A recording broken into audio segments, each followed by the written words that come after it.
Hey, and welcome back to another video. Okay, in this video, I'm going to read the second chapter's sloka number 19. Okay, sometimes I feel that whatever I read, if I don't use in my real life, the reading of my books will be going to be waste. Then I think if I don't read, तो उससे तो बेहतर यही है कि भाई पढ़ना, ना पढ़ने से बेहतर पढ़ना सही है। चलो, तो लेट्स स्टार्ट फर्स्ट। ओके, मैं वीडियो शुरू करने से पहले मैं आपको बताना चाहूँगा कि आज मैं तीन श्लोकों में रीड करूँगा। जो पहला होगा वो 19 होगा, एंड दूसरा होगा जो 20वां, एंड तीसरा होगा 21 का श्लोक, 21 नंबर का।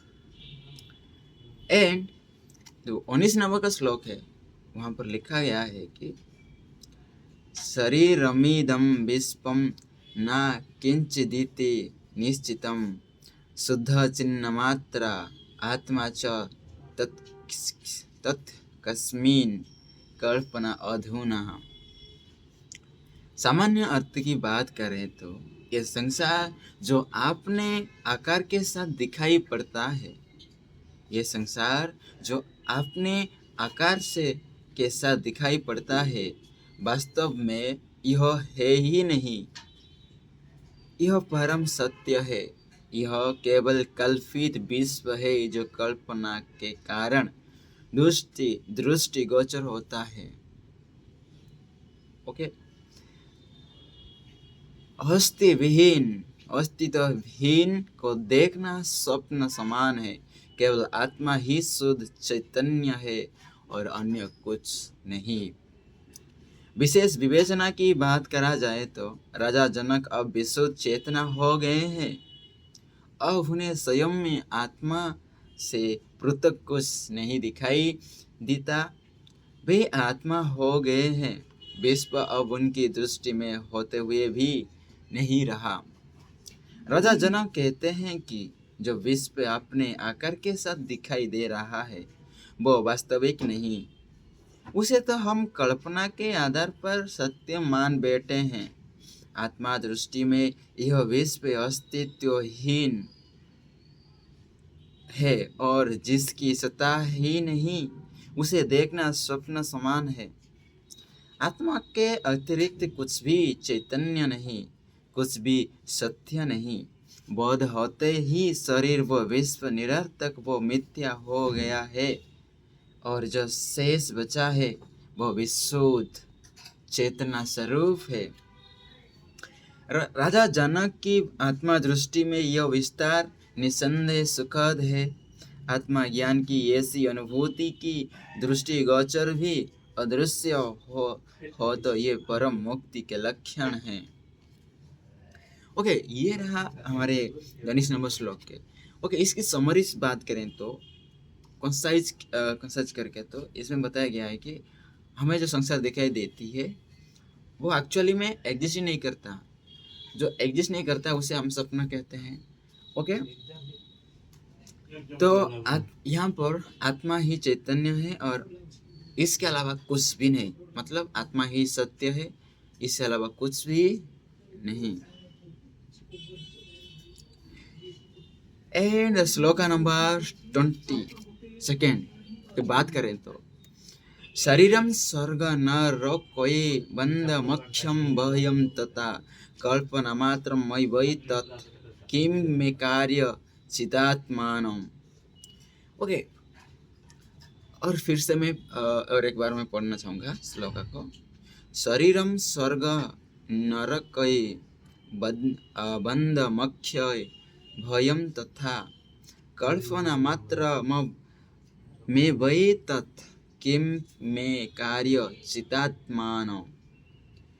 सामान्य अर्थ की बात करें इस श्लोक की तो देह, सर्ग, नरक और भौतिक बंधन और समस्त भय कल्पना मात्र है कि उपजे हुए प्रतीत भर स्वप्न है, यह वास्तविक नहीं है। चेतना आत्मा अर्थात मेरा इनसे किसी भी प्रकार का कोई कार्य संबंध नहीं, इनके प्रति मैं पूर्ण विरक्त हूँ। ओके, विशेष विवेचना की बात करें इस श्लोक की तो शारीरिक सत्ता को महत्व देने वाले अज्ञानी मनुष्यों ने देह, स्वर्ग, नरक और वैदिका को अवधारण को इतना स्पष्ट कर दिया है कि प्रायः मनुष्य उन्हीं को सत्य मानकर व्यवहार करता है। दैत्यों ने मनुष्य और ईश्वर की दो पृथक सत्ताएं बना दी है और अज्ञानियों ने को भ्रमित कर दिया है कि पृथ्वी को ऊपर अनंत ऊंचाइयों पर कोई स्वर्ग, नरक जैसे अनेक लोक हैं जो और मनुष्य कर्म के अनुसार वह पहुंचता है। इसके उत्तर उन दैत्यवादियों ने स्वर्ग नरक की प्राप्ति हेतु अनेक पाखंड रच दिए, जिनमें फंसकर अज्ञानी मनुष्य और भी सांसारिकता में फंसता चला जाता है और इसे शुद्ध भी नहीं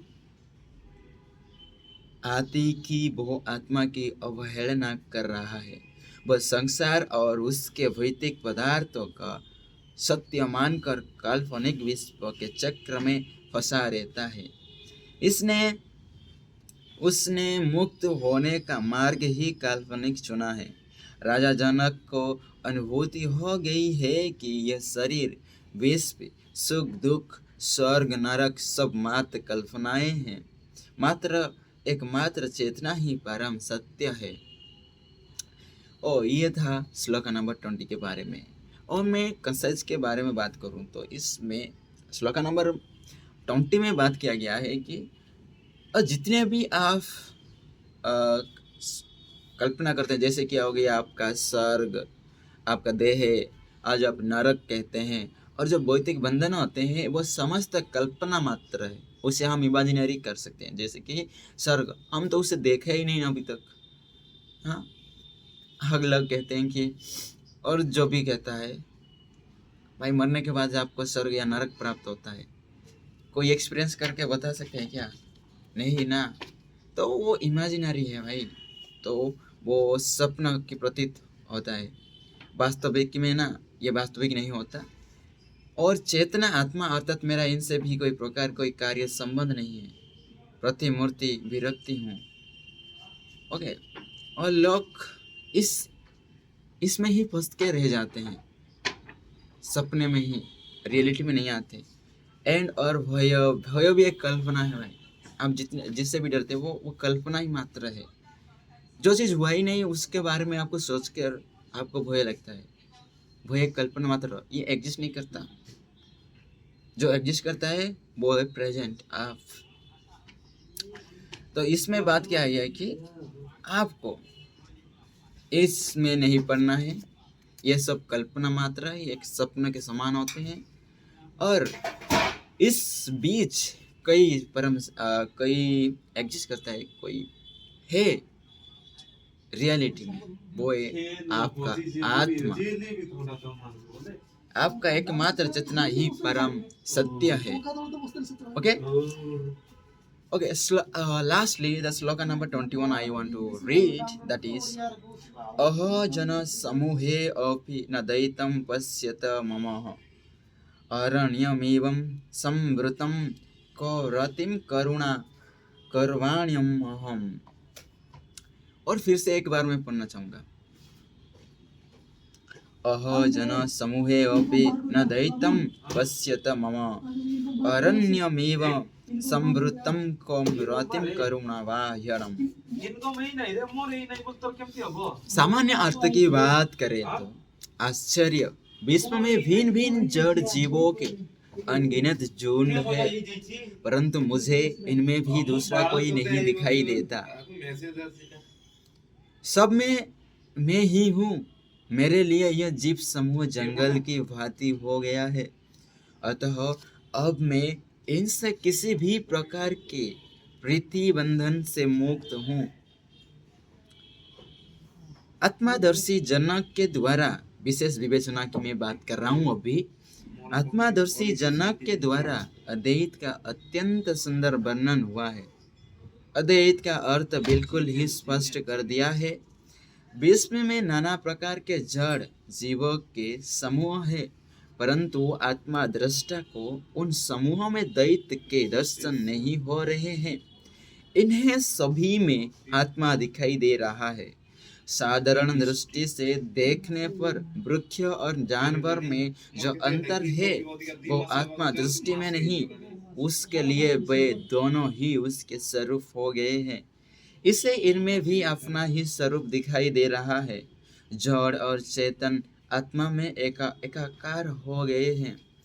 अब ना कोई प्रीति रही ना राग रहा, क्योंकि आत्मा इनसे विमुक्त है। राजा जनक को अब कहीं भी दैत्य नहीं दिखाई दे रहा है। मैं की सत्ता इतनी व्यापक हो गई है कि सब विविधताएं एक रूप में समा गई है। और लास्टली द श्लोका नंबर 21 की जो कॉन्सेंसियस समरी के बारे में बात करें तो मोटा मोटी के अंदर इसके अंदर दिया है कि और you know in this world there are different types of species are believed, or different types of groups, tribes are lived. We can't only ultimate species माने we can, हमें उसे हम काउंट नहीं कर सकते, परंतु मुझे इनमें भी दूसरा कोई भी नहीं दिखाई देता। सब में मैं हूँ। ओके, सब में मैं हूँ मतलब आपका आत्मा। मैं इधर इस पे मैं इसलिए यूज किया गया, मैं आपको आत्मा को ही बोला गया। आप आत्मा है, ना कि कोई शरीर। ओके, यह जीव समूह जंगल की भांति हो गया है, और जितने भी यहाँ पर पृथ्वी में जो लोग वास करते हैं वो जंगल की भांति जीव हो गया है। और अतः अब मैं इनसे किसी भी प्रकार की प्रीति बंधन से मुक्त हूँ। और आत्मा ना इसके चक्कर में ना कभी पड़ती नहीं, ये पड़ती नहीं कभी चक्कर में। ये निर्विकार है, निस्वार्थ है, निष्काम है। चेतना ही आपका परम सत्य है, और आत्मा, चेतना मतलब आत्मा। ओके, आज के लिए इतना ही विराम लेते हैं, और आई होप कि आप सब अच्छे होंगे, अच्छे चल रहा होगा आपका दिन। तो आपका दिन अच्छा जाए। सब जब तक न्यू वीडियो आने वाला है तब तक के लिए बाय, एंड मिलते हैं अनदर वीडियो में। Okay bye, thank you.